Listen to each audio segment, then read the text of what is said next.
Hello my dear YouTuber friends, and I do hope you're all keeping well. Welcome to this new video back on the Xbox Series S with my Velocity 1 flight stand, hopefully you can see that, and the Rudder Pedals and the Flightstick for one of the most immersive experiences I've had with Microsoft Flight Sim as of this date. Flying helicopters with the Velocity 1 flight stick with the Velocity 1 rudder pedals on the flight stand is something unique. Absolutely, it's like I'm a weather reporter or news reporter, or hey, even a police helicopter. Watch out, Officer Hodgson is on his way.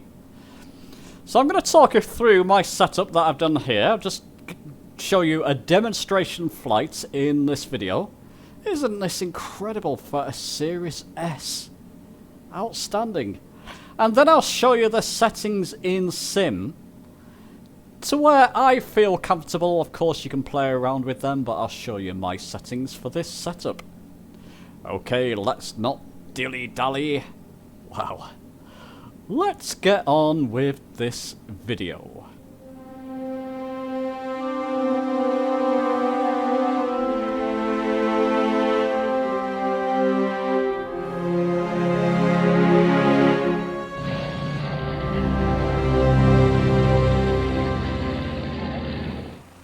Okay, so here you find me on the Needles Lighthouse helipad. I think it's EGLT. Let that screen just come back round one more time and we can see. There we go, EGLT. So I'm just using my Xbox gamepad just to go ready to fly. Hopefully you can see my Series S to one side. I've just got few clouds preset on for this flight. And yeah, let's give this a go. Oops, I had my collective up a little bit there. So I'll just increase that a little bit. And like I said, I'll be showing you the settings for this, just to get us airborne.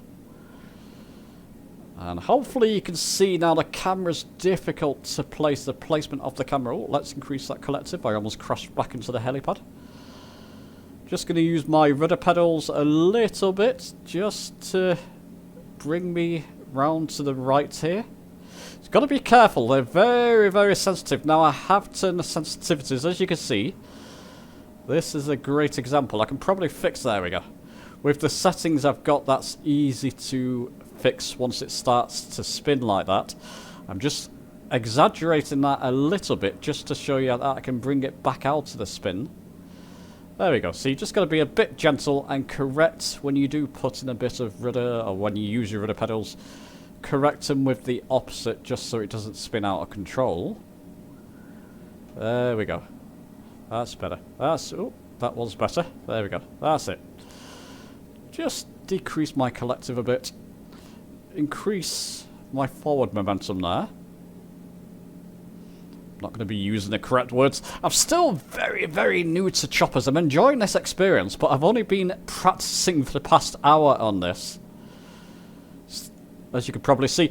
Now, I do have some HUD elements on in the cockpit, and that helps with helicopters, give you a vertical speed, which is very important. Your trim as well. I'm actually using buttons 16 and 17 for the trim. There is a reason for that. The trim wheel just doesn't work nicely on the Velocity 1 flight stick with helicopters. Works fine in aircraft. Not with the Velocity, not with helicopters. So actually using buttons, and it's nice to find a use for these buttons now, 16 and 17. So I'm just increasing my trim just so I can relieve pressure on holding that stick forward. And there we go, we're going for a nice gentle fly. Beautiful scenery this, of course, it's just the World Update, UK World Update scenery. Does look very nice indeed, though, I've got to say. And again, can you believe this is running on a Series S? Just going to show you a little bit of flight. What I'll do, I'll find a field. But we'll go forward a little bit more here. Just increase my trim, just so I can gain some momentum there.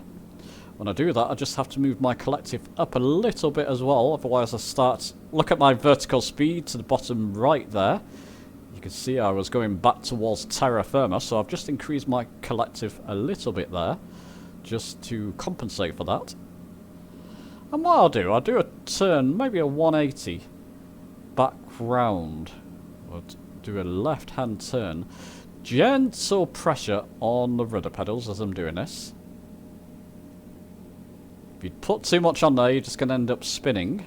Of course, many of you probably laughing at me now, thinking, oh goodness, helicopters have been out for ages, you should be much better. I don't fly helicopters generally. I'm going to make an exception now with this setup.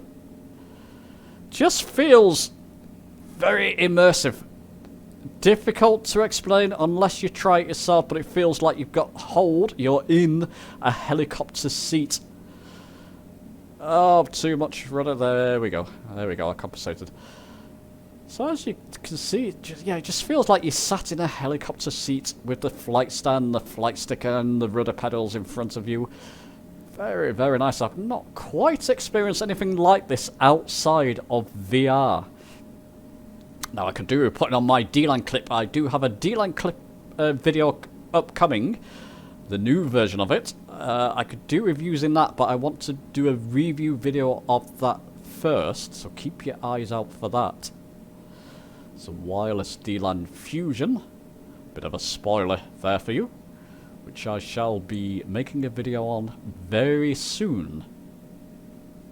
So there we go, just bring myself back round to the land here, and we'll just find one of these fields. I'll just point towards one of these fields to land in. Any will do, any flat ground will do. Just keeping an eye on my vertical speed as I do that. I'll bring my trim back to 0 as I'm going slowly. Don't want to do anything too sudden in a helicopter. There we go, so we have zero trim in now. I'll just decrease my collective. Bring back my collective. Or forward. Whichever way you have your control set up, this just suits me. We'll just come down and then I'll show you the setup, the settings in Sim that work best for me at the moment. Still playing around with them, but the ones I've got set up feel nice. Just going to put a bit of right rudder. We are spinning a little bit there, just to compensate. There we go. Increase my collective. I'm going down far too quickly now. Just keeping an eye on my vertical speed there. Oh, don't want that to happen. There we go. Now, a little bit of right rudder there just to correct. Better. There you go. You can see how quickly I got out of that spin there. And just be careful. Can we get a nice soft landing? For me, it's not bad. Not bad. Okay, chaps. Let me take you to my settings. Okay, so let me show you my in-sim settings. First thing I want to show you, let's just get back to the helicopter. You see the HUD display there, so you've got the compass, that's not so important, but to the bottom right you've got trim, vertical speed, altitude. I find them mightily handy, especially when you're learning. I've shown this in other videos, but I'll show you again. Just go to options, assistance options. Just using my Xbox controller for this. Under user experience tab here. Open that, and if you just scroll down a bit, you've got instrument display, instrument heads-up display, cockpit cam. There's only two options. You can either have it off or minimal. I've just turned it on basically to minimal, and that will allow me to get those HUD displays up in the cockpit. The other thing that's important here, and I think it's on by default, I'm not sure now, but under piloting, when you're learning especially, it's up to you on this point, but I've put helicopter's assisted tail rotor on and assisted cyclic on there as well. So there we go. I'm not sure if they were on by default. Another thing I want to show you before I show you my actual settings in general options. So back in options, general options. Just go to flight model. I've got it on Legacy with global preset on realistic and all these turned up to 100%. That works for me for now. I may play around with that a little bit. Putting that on modern is a lot more difficult. But Legacy seems to work for me with this setup. Okay, so let's show you the actual settings now. So back in options, control options. Now the only controls, there was a profile. Let me just see if I can find it. There we go. I think that was set up by default. Velocity 1 Flightstick Xbox helicopters. I just copied that preset, made my own. Choppers, of course. Under flight control services, I think the only thing I've changed is the control trimming. So flight control services, control trimming services. The increase rotor trim and decrease was on the trim wheel. I've moved it to buttons 16 and 17 either side of the trim wheel. And before that I wasn't using those buttons because when using the trim wheel those are too easy to trigger. Now they're coming useful. I put increase rotor trim, so button 17. That will essentially trim you up. So if you have too much down trim, it'll trim you back up, and decrease, so when you want to relieve pressure on pushing forward, to button 16. That suits me for now. Leave that for you under flight control services, control trimming services.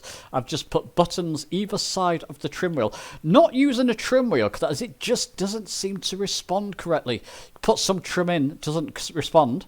Wait 2 minutes later, suddenly you've got 100% trim or 100% up or whatever. Wouldn't advise a trim wheel currently with helicopters. Buttons either side of it work well for me. Okay, so on to the sensitivities. The only sensitivity I've changed are let me just get closer to my rudder pedals. It's axis 2, the actual rudder pedals here. So I've put minus and plus sensitivity for minus 30%. Now people say you want the you want the rudders really as sensitive as possible as they are in real helicopters. It's up to you. I don't agree with that with a sim. So I've just turned them down. You can put this to wherever you want, but mine are both on minus 30. In the plus and minus sensitivity, and the extremity dead zone to minus 33%. Funny value, but that just seems to suit me. Minus 33, because they're highly sensitive, so when you're in a helicopter and you're flying around, you don't want to suddenly start spinning. That extremity dead zone seems to help to stop the spin, especially if you're getting used to them. Once you get more used to them, of course, you can decrease that value to put it back more towards 0. But that just seems to work well with this setup. So there you go, I'll leave that. It's the only axes I've changed, by the way. The rest of them I've just left the way they were. The only other thing I've changed, might as well mention it here, and I'll show you this picture in picture. On the Velocity 1, you want to lock the rudder axis on the actual stick itself. So there you go.